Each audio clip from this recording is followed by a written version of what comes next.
வணக்கம் நண்பர்களே. பொதுவாக ஒரு குறிப்பிட்ட வயதிற்கு மேல், அதாவது வயதானவர்கள், அனுபவம் பெற்ற வயதானவர்கள், ஒரு 60 வயசுக்கு மேலே ஆரம்பிக்கிற ஒரு ஞானம் என்பது முற்றிலும் வேறு. 70 வயதுகளை கடக்கும் பொழுது அந்த ஞானம் வேறு வகையான பரிணாமம் எடுக்கும். ஒவ்வொரு வயதுக்குள்ளும் ஒரு ஞானம் பரிணாமம் எடுத்துக்கொண்டே வரும். இறுதியாக ஒரு ஞான நிலையை அடைவோம். இது மனிதனுடைய பொதுவான பரிணாமம். ஆனால் எந்த வயதிலுமே ஞானம் அடையாத ஒரு சில ஜென்மங்கள் எத்தனையோ பல தசாப்தங்களாக தனக்கு தோழியாக இருந்த அம்மையார் ஜெயலலிதா அவர்கள் நடத்திய கட்சி, தோற்றுவித்த கட்சி இல்லை, அவர்கள் வழிநடத்திய ஒரு கட்சி. நம்ம கூட இருந்தாங்க, தோழியாக இருந்தாங்க. ஆனால் அந்த கட்சியில் இன்னொருத்தர் தலைவராக வந்ததுனால, தான் வர முடியாதனால அந்த கட்சியை ஒழிச்சிடணும் அப்படின்னு நினைக்கிறது எவ்வளோ பெரிய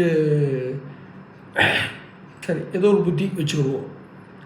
இதில் என்ன கொடுமைன்னா, இந்த சசிகலாவுக்கு ஒரு ஒரு புனைப்பெயர்னு சொல்ல முடியாது, ஒரு மதிப்புக்குரிய ஒரு பெயர் கொடுத்துருக்காங்க, தியாக தலைவி. இதுக்கு பேர் தான் தியாகமானு எனக்கு தெரியல. நான் அந்த கட்சிக்கு தலைவராக வர முடியலன்னா அந்த கட்சியை நான் ஒழிச்சிருவேன். 60 வயதிற்கு மேல் மிக அமைதியான மனநிலைக்கு செல்ல வேண்டும். ஒரு சில ஜென்மங்களுக்கு இது வராது. ஒன்று.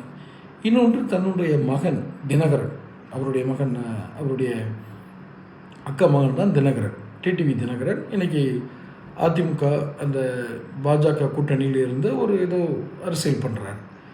அவர் நல்லவரா கெட்டவரா, திறமையானவரா, எப்படியெல்லாம் அவர் ஆட்சி பண்ணுவார், அவருக்கு பொறுப்பு கொடுத்தப்போ என்னெல்லாம் நடந்துச்சு, இதெல்லாம் ஒரு பக்கம் இருக்கட்டும். ஆனால் மகன், உங்கள் வயது 70 நெருங்கிவிட்டு, நான் சொல்கிறேன், சசிகலா அம்மையோடைய வயது 70 நெருங்கி இருக்கும்.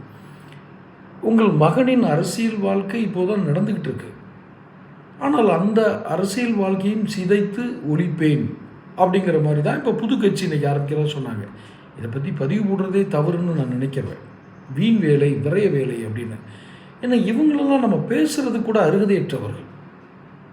சசிகலா அம்மையார்களே சொல்கிறேன், எந்த அருகதையும் கிடையாது. தமிழ்நாடே தெரியும், ஜெயலலிதா அம்மா ஆட்சியில் இருக்கப்போ இவங்கெல்லாம் என்ன பாடுபடுத்தினாங்கன்றது தமிழ்நாட்டுக்கே தெரியும். மீண்டும் அந்த கட்சியை ஒழிக்கிற வேலைக்கு போயிட்டாங்கல்ல, இந்த விஷமுள் தான். இந்த விஷமுள் இப்போ நான் கட்சியை ஒழிப்பேன், மகனை கிழிப்பேன் அப்படின்னு இறங்கியிருக்காங்கல்ல, இவங்களுக்கு பேர் தியாக தலைவியாக இந்த ஜென்மங்களெல்லாம் வரவேற்கிறதுக்கு வேறு கூட்டம்.